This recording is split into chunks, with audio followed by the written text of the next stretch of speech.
What's up, guys? It's Jayden, Head of Research and Product Development here at UMZU, back again with another supplement review. Let's get into this one.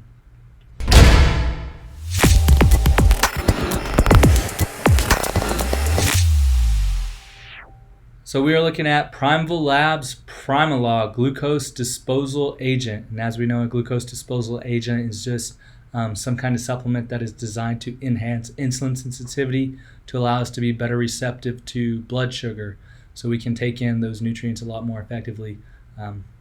But anyways, right off the bat, they do have references. I had to click this little link right here, which is really good. I really like this, and they're clickable, which is a big one.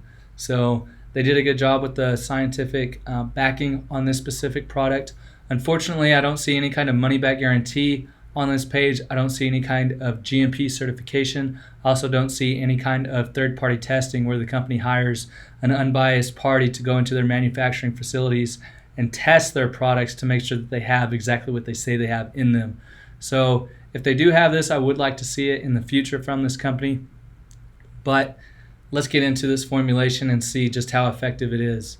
The first ingredient that they have in this formulation is calcium. They have 84 milligrams of calcium in this specific formulation.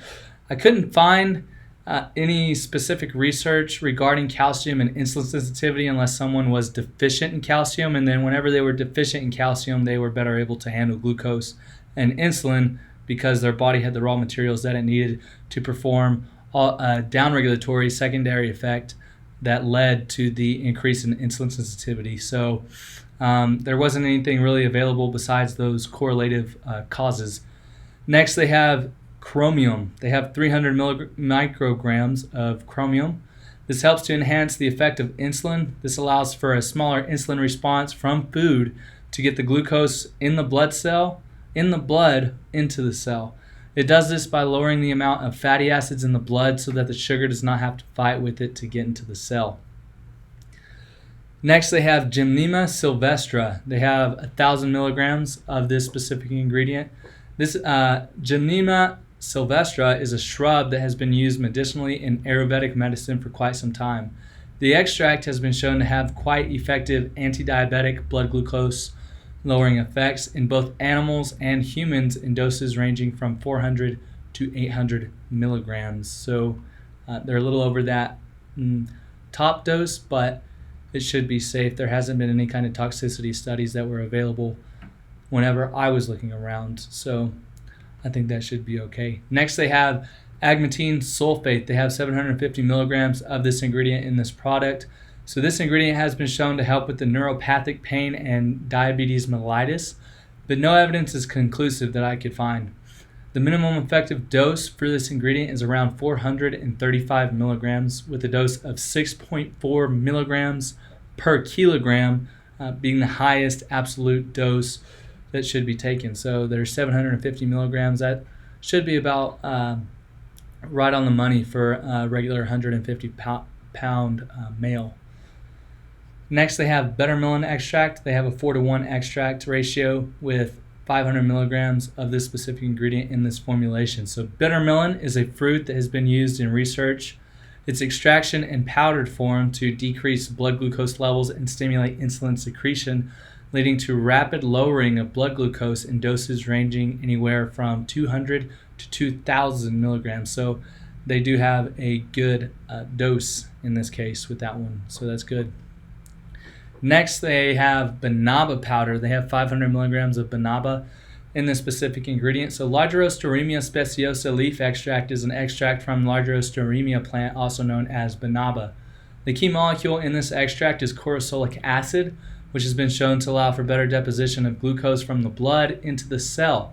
The most effective dose for a 1-to-1 ratio of corosolic acid, the active component in this ingredient, is around 3,000 milligrams of the leaf extract.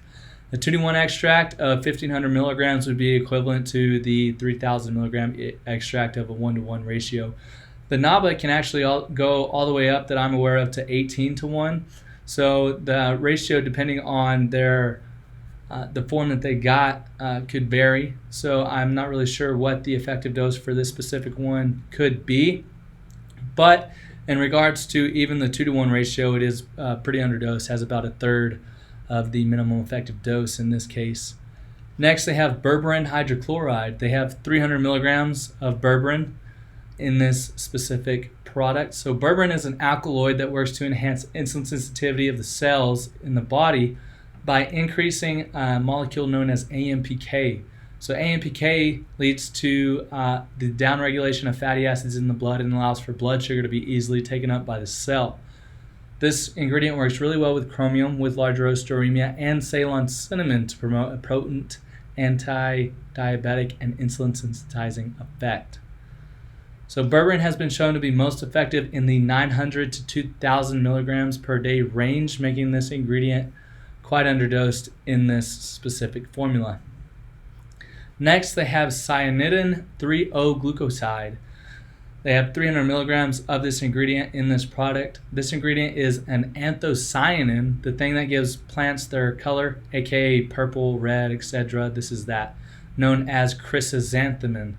Has been shown to be effective in helping to alleviate insulin resistance in doses ranging from 10 to 20 milligrams per kilogram.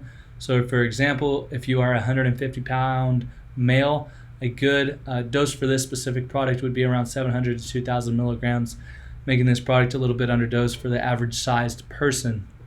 So chrysanthemum is just another name for the cyanidin 3-O-glucoside.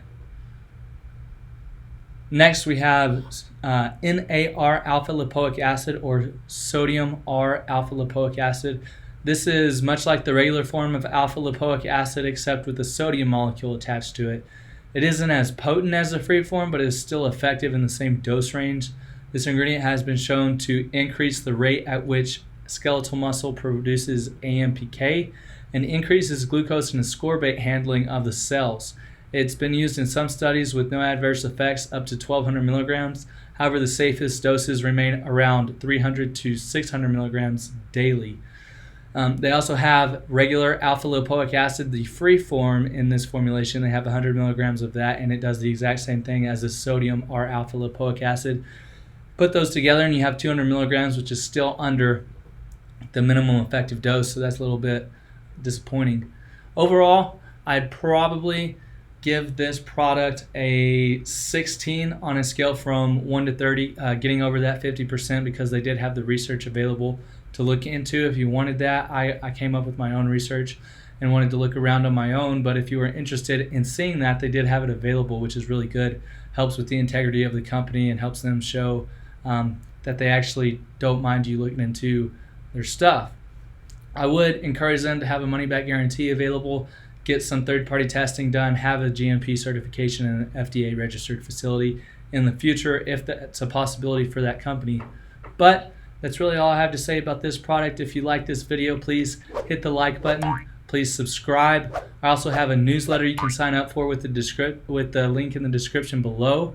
What that is Monday through Friday, I'll send you a single ingredient or a supplement, and it'll be what it is, how it works, the possible benefits of it, the possible side effects of it, how to take it, and then my preferred source of that supplement, along with a little bit of research in there for you if you're into that kind of thing like I am.